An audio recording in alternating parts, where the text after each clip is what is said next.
आदाब नाजरीन, उर्दू खबरों में आप सभी का खैर मकदम है। नजर डालते इस वक्त की खास खबरों पर। वजीर आजम नरेंद्र मोदी ने मन की बात में आइन को बताया कौम का रहनुमा। आयुष्मान भारत योजना से कैंसर के खिलाफ जंग में मिल रही मदद की सताइश। वजीर आजम ने इत्तेहाद का महाकुंभ पहल का किया जिक्र। महाकुंभ की तैयारियां जोरों शोर से जारी। अकीदतमंदों की सहूलत से सिक्योरिटी तक बेमिसाल तैयारियां। उत्तर प्रदेश के वजीर आला योगी आदित्यनाथ ने सदर जमहूरिया को दी दावत। आएंगे 40 करोड़ से ज्यादा अकीदतमंद।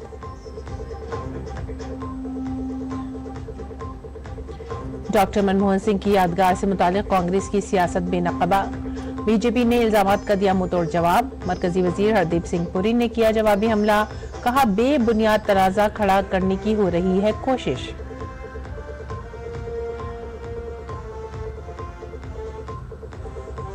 जुनूबी कोरिया के मुआन बैनुल-अक़वामी एयरपोर्ट पर तैयारा हादसे का शिकार। परिंदे के टकराने के बाद लैंडिंग के वक्त पेश आया हादसा। तैयारे पर सवार 181 अफराद में से सिर्फ 2 को ही बचाया जा सका।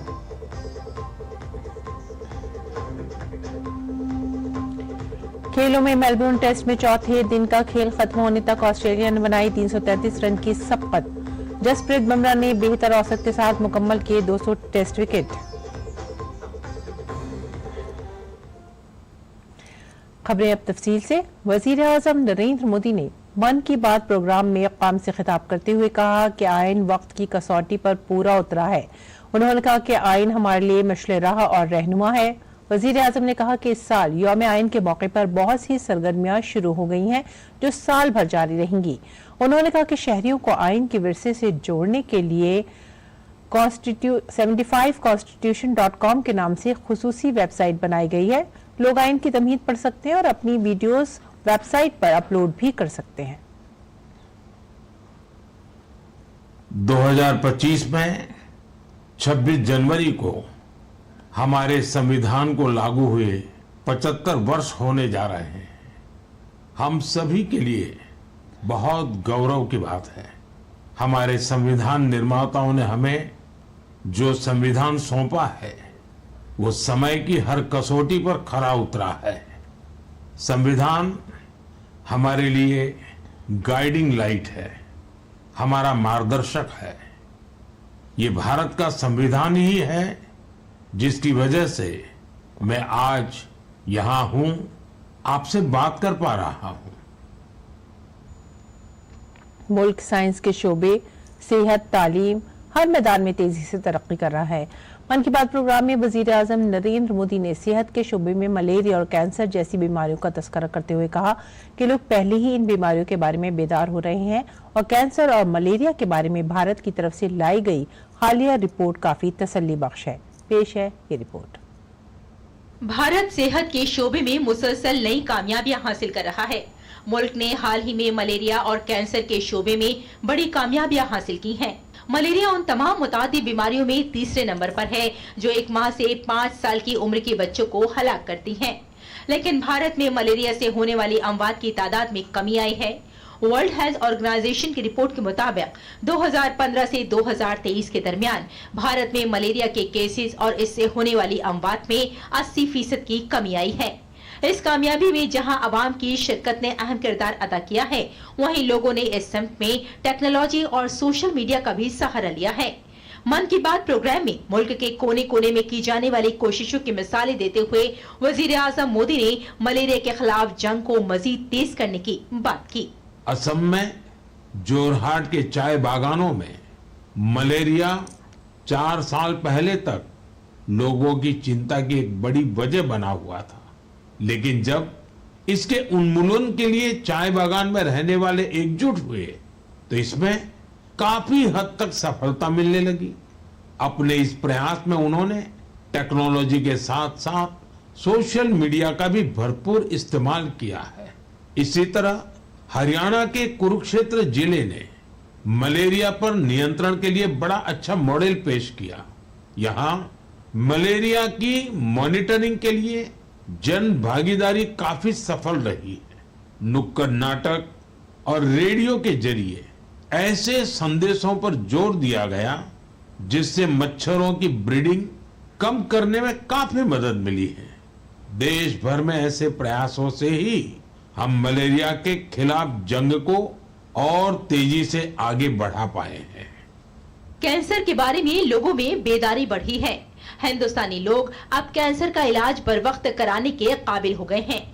दुनिया के मारूफ तिब्बी जरीदे लॉन्सेट के मुताबिक भारत में कैंसर का इलाज बर वक्त शुरू करने के इम्कानात में नुमाया इजाफा हुआ है। आयुष्मान भारत योजना कैंसर का इलाज 30 दिनों के अंदर शुरू करने में अहम किरदार अदा कर रही है।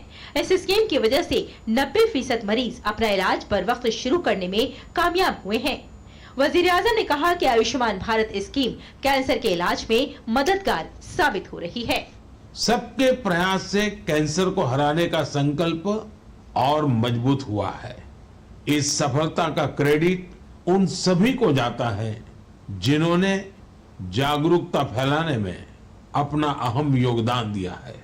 कैंसर से मुकाबले के लिए एक ही मंत्र है, अवेयरनेस, एक्शन और एश्योरेंस। अवेयरनेस यानी कैंसर और इसके लक्षणों के प्रति जागरूकता, एक्शन यानी समय पर जांच और इलाज, एश्योरेंस यानी मरीजों के लिए हर मदद उपलब्ध होने का विश्वास। आइए हम सब मिलकर कैंसर के खिलाफ इस लड़ाई को तेजी से आगे ले जाएं और ज्यादा से ज्यादा मरीजों की मदद करें। मरकजी हुकूमत की कोशिशों से आम लोग अब मलेरिया, कैंसर, टीबी और दीगर बीमारियों से पहले से ज्यादा लड़ रहे हैं। हुकूमत की सेहत से मुताल्लिक स्कीमों और बीमारियों के बारे में बेदारी में इजाफे के साथ मुल्क तेजी से सेहतमंद हिंदुस्तान के मकसद की तरफ बढ़ रहा है। Bureau report, DD news Urdu खबरें। भारत ने 2024 में खेलों के मैदान में बहुत सी कामयाबियां हासिल की हैं। भारत ने क्रिकेट, शतरंज, पेरिस ओलंपिक्स और पैरा ओलंपिक्स में झंडे गाड़े हैं।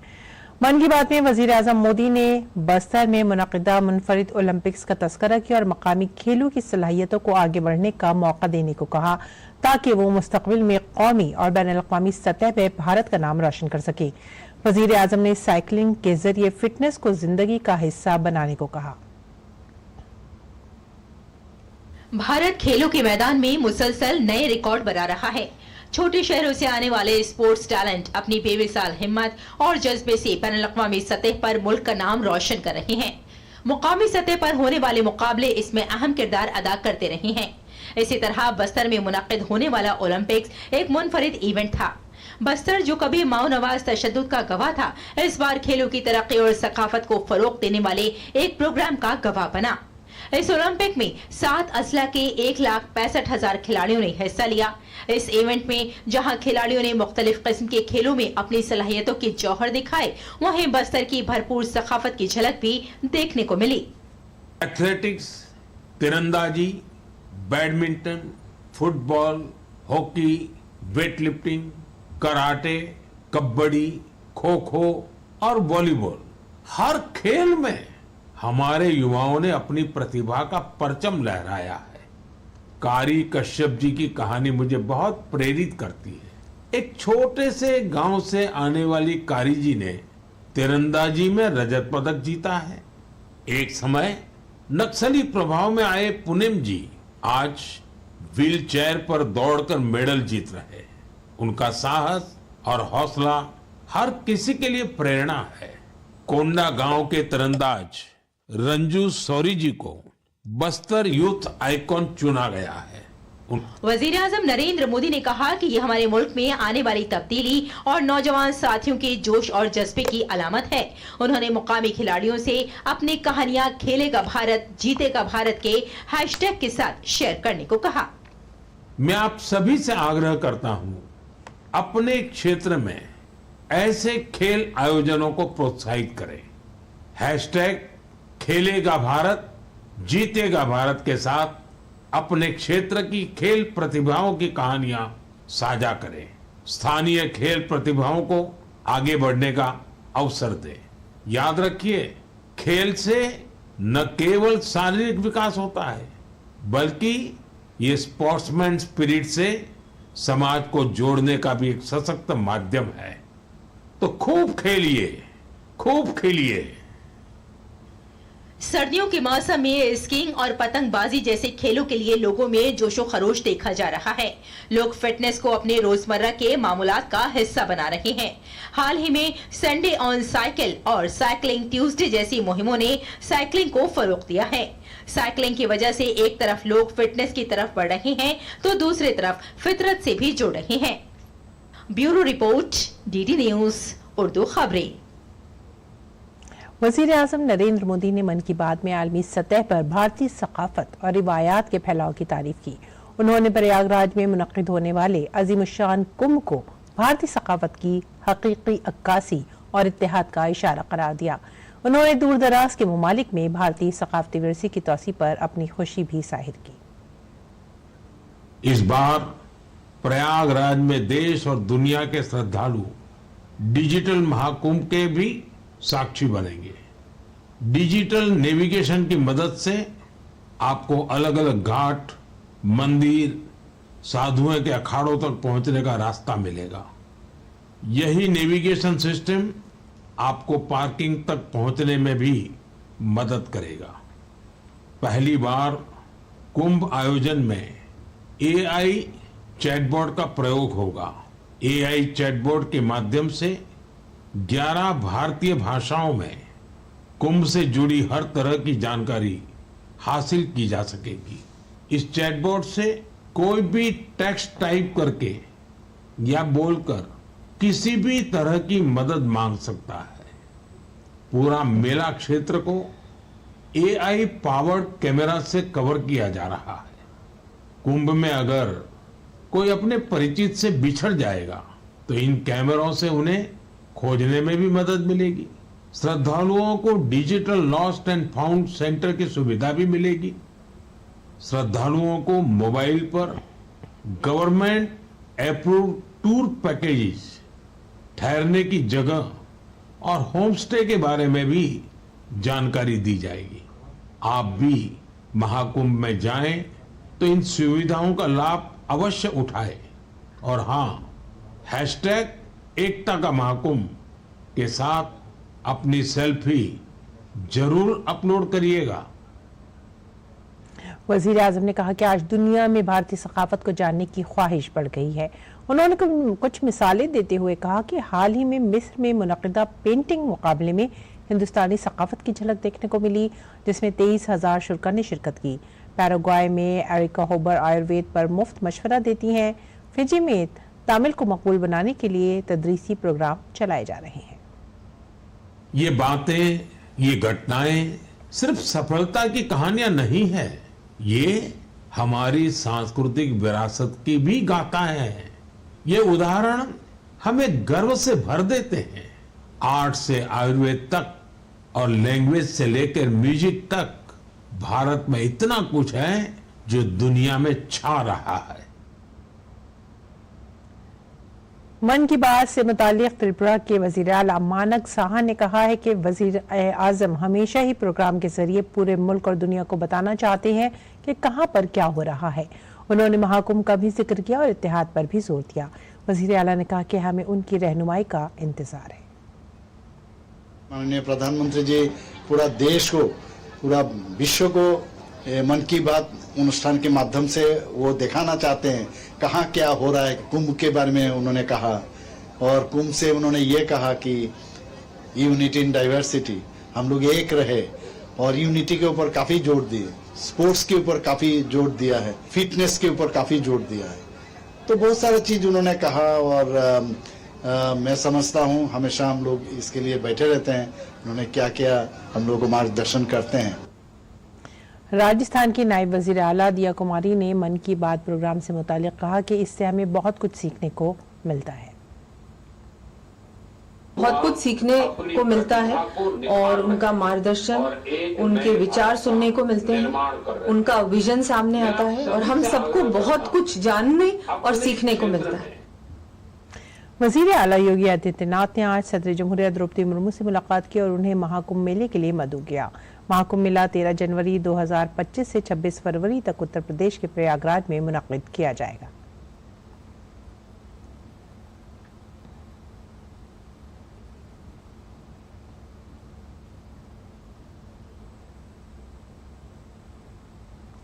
मरकजी वजीर हरदीप सिंह पुरी ने साबिक वजीर आजम डॉक्टर मनमोहन सिंह की तौहीन करने के का कांग्रेस पर इल्जाम को बेबुनियाद करार दिया। उन्होंने कहा कि कोई तनाज़ा नहीं है बल्कि पैदा किया जा रहा है। कांग्रेस पार्टी इंडी इत्तेहाद और यहाँ तक कि मुल्क में अलग थलग पड़ गई है।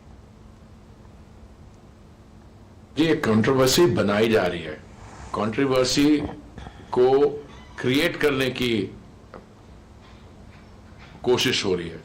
अगर आप फैक्ट्स को देखें तो इसमें कोई कंट्रोवर्सी है ही नहीं। Narasimha Rao ji when he passed away, तो यही कांग्रेस पार्टी की जो लीडरशिप है, they did not even allow his death, his mortal remains to come to the party headquarters. और उनका जो फाइनली जो क्रिमेशन हुआ हैदराबाद में हुआ, डेथ हुई 2004 में 23 दिसंबर को। और मैडम मोदी जी ने जब दायित्व संभाला प्रधानमंत्री के पद का, तो उन्होंने 2015 में इसी जगह में एकता स्थल में उनको फाइनल रेस्टिंग प्लेस दी। कहना कि सिख पार्टी का अपमान हुआ, मैं बिल्कुल गलत बात है। और आने वाले समय में भी अभी जो एक फाइनल उनके मेमोरियल के लिए जमीन दी जाएगी। और अभी देखते जाइए, वी आर टू फ्रेश। और ये कंट्रोवर्सी जो लोग क्रिएट कर रहे हैं, I don't think we should give them a free run. Doctor Manmohan Singh की यादगार से मुतालिक सियासत करने वाली कांग्रेस एक और मामले में बीजेपी के निशाने पर है। बीजेपी ने इल्जाम लगाया कि कांग्रेस में डॉक्टर मनमोहन सिंह की कोई इज्जत नहीं है। आज कोई कांग्रेसी लीडर डॉक्टर मनमोहन सिंह की राग तक लेने नहीं आया। डीडी न्यूज की कवरेज पर अनेकों बातें कह रही थी। आज जब कैमरा नहीं था तो डॉक्टर मनमोहन सिंह की अस्थियों को समेटने के लिए और उसे प्रथा के हिसाब से उसकी विदाई करने के लिए वो आज शामिल भी नहीं हुए, ना वो कहीं पर दिखाई दिए। मनजिंदर सिरसा जी और भाजपा के नेता गए। कांग्रेस ने तो जीते जी भी मनमोहन सिंह जी का अपमान किया। ऑर्डिनेंस किसने फाड़ा? फेयरवेल में कौन नहीं गया? एनएसी किसने बनाया? पैरेलल सरकार कौन चलाता था? इतना प्रताड़ित किया डॉक्टर सिंह को कि वो तो रेजिग्नेशन देने के लिए भी तैयार थे। और जीते जी जिन लोगों ने उनको अपमानित किया, आज वो ड्रामा कर रहे हैं कि वो उनके सम्मान के लिए कटिबद्ध है। उत्तर प्रदेश में राम मंदिर में प्राण प्रतिष्ठा के बाद नए साल 2025 में लाखों अकीदतमंद रामलला के दर्शन को आने वाले हैं, जिसके लिए जिला और मंदिर इंतजामिया भरपूर तैयारियां कर रही है। 1 जनवरी से अयोध्या में रामलला के दर्शन का वक्त 1 घंटा बढ़ाने का फैसला किया गया है ताकि अकीदतमंदों को आसानी से दर्शन मिल सके। देखिए ये खास रिपोर्ट। नए साल के मौके पर भगवान राम के दर्शन करने के लिए बड़ी तादाद में अकीदतमंदों के राम मंदिर आने की उम्मीद है। इसके पेश नजर अयोध्या में वसी इंतजाम किए गए हैं। 1 जनवरी से रामलला के दर्शन का वक्त 1 घंटा बढ़ाने का फैसला किया गया है। कुल मिलाकर के 3 लाख लोग रहेंगे तो 40 से 45 मिनट में प्रति व्यक्ति का दर्शन होता रहेगा, ऐसी व्यवस्था है। हमने इस दौरान 1 तारीख से कुछ दर्शन अवधि भी बढ़ाने की सोची है और ऐसा अनुमान है कि हम आगे से 1 घंटे दर्शन अवधि और बढ़ाएंगे, जिससे 1 तारीख की व्यवस्था को देखते हुए, आने वाले कुंभ को से आने वाले श्रद्धालुओं को देखते हुए हम 1 घंटे और श्रद्धालुओं को दर्शन की व्यवस्था बढ़ाएंगे। म्युनिसिपल कॉर्पोरेशन अयोध्या के मेयर ग्रीशपति त्रिपाठी का कहना है कि मकर संक्रांति से प्रयागराज में शुरू होने वाले महाकुंभ की वजह से राम शहर अयोध्या में 3 करोड़ से ज्यादा अकीदतमंदों के आने का इम्कान है। उन्होंने कहा कि राम जन्मभूमि के कयाम के दिन से ही म्युनिसिपल कॉर्पोरेशन ने हमेशा सफाई के मेयार को बरकरार रखा है।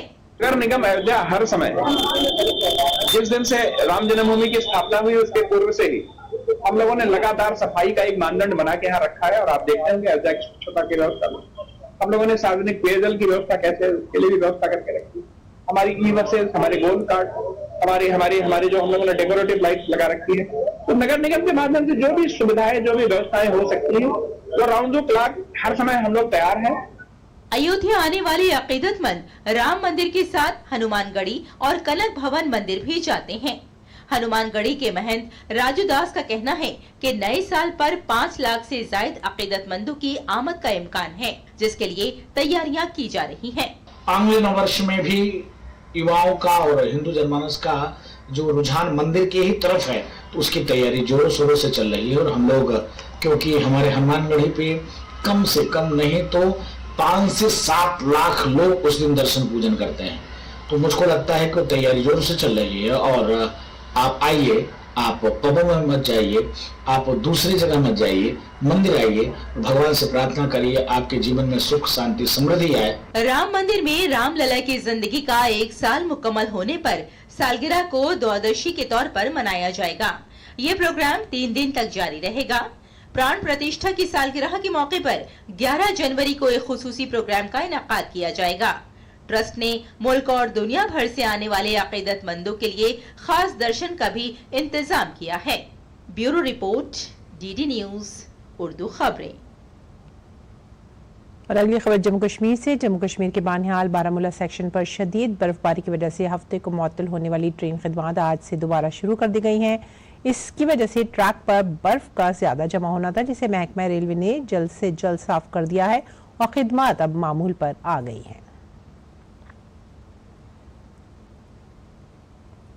इस बीच उत्तराखंड के बुलंद हिमालयी इलाकों में मुसलसल शदीद बर्फबारी के बाद बद्रीनाथ धाम और केदारनाथ धाम बर्फ की चादर से ढक गए हैं। केदारनाथ धाम में 1.5 फुट तक बर्फ जमा हो गई है, जिसके बायस ज़ेरी इलाकों में सुबह और रात के औकात में सर्दी की शिद्दत में नुमाया इजाफा हुआ है। कई दिनों की मुसलसल बर्फबारी के बाद आज केदारनाथ धाम में हल्की धूप है, जिससे सर्दी से कुछ राहत मिली है। उत्तराखंड के मौसमियाती मरकज ने शदीद सर्दी का येलो अलर्ट भी जारी किया है।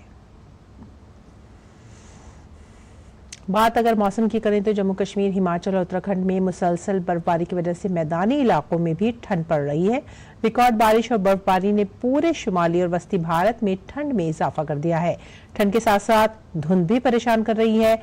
महकमा मौसमियात ने आज से कौमी दारुल हुकूमत दिल्ली समेत शुमाली भारत में घने धुंध का ऑरेंज अलर्ट जारी किया है। महकमा मौसमियात के मुताबिक आज भी उत्तर प्रदेश, बिहार, मध्य प्रदेश और महाराष्ट्र के कई इलाकों में मूसलाधार बारिश का इम्कान है। दुनिया की सबसे बड़ी जमहूरियत भारत में खवातीन की शिराकतदारी मुसलसल बढ़ रही है। अप्रैल 2024 में हुए लोकसभा इंतखाबात और 4 रियासतों के असेंबली इंतखाबात के बाद इलेक्शन कमीशन ने वोटरों का तफसीली डाटा जारी किया है, जिसके मुताबिक खवातीन वोटर्स की तादाद में इजाफा हुआ है। इस आदाद-ओ-शुमार के मुताबिक 2019 के लोकसभा इंतखाबात में 91,19,50,734 वोटरों के मुकाबले में 2024 में हुए लोकसभा इंतखाबात में 97,97,51,847 वोटरों ने अपने हक़ राय दही का इस्तेमाल किया, जिनमें खवातीन वोटर्स की तादाद 31,27,64,64,269 थी, जो जमहूरियत में खवातीन की ताकत को जाहिर करती है। अगर खवातीन वोटर्स के फीसद का मवाजना किया जाए तो साल 2019 के लोकसभा इंतखाबात में खवातीन वोटर्स का फीसद 48.09% था, जो 2024 के लोकसभा इंतखाबात में बढ़कर 48.62% हो गया है।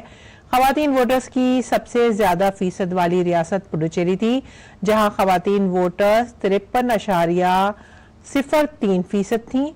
केरला में 51.56% के साथ दूसरे नंबर पर रहा। लोकसभा इंतखाबात 2024 में फी 1000 मर्द वोटर्स पर खवातीन वोटर्स की तादाद 946 थी, जबकि 2019 में यह तादाद 926 थी। असम में सबसे ज्यादा वोटिंग धुबरी पार्लिमानी हल्के में हुई, जहां 92.17% खवातीन ने वोट डाला। मगरबी बंगाल का तमलोक हल्का दूसरे नंबर पर रहा, जहां 87.57% खवातीन ने अपना वोट डाला। 2024 के लोकसभा इंतखाबात में मुकाबला करने वाली खवातीन उम्मीदवारों की तादाद 800 थी, जबकि 2019 में 726 खवातीन उम्मीदवार थी। महाराष्ट्र में सबसे ज्यादा 111 खवातीन उम्मीदवारों ने 2024 के लोकसभा इंतखाबात में हिस्सा लिया। उसके बाद उत्तर प्रदेश में 80 और तमिलनाडु में 77 खवातीन उम्मीदवार थीं। इस बार कुल 543 हल्कों में से 152 में किसी खातून उम्मीदवार ने इलेक्शन नहीं लड़ा।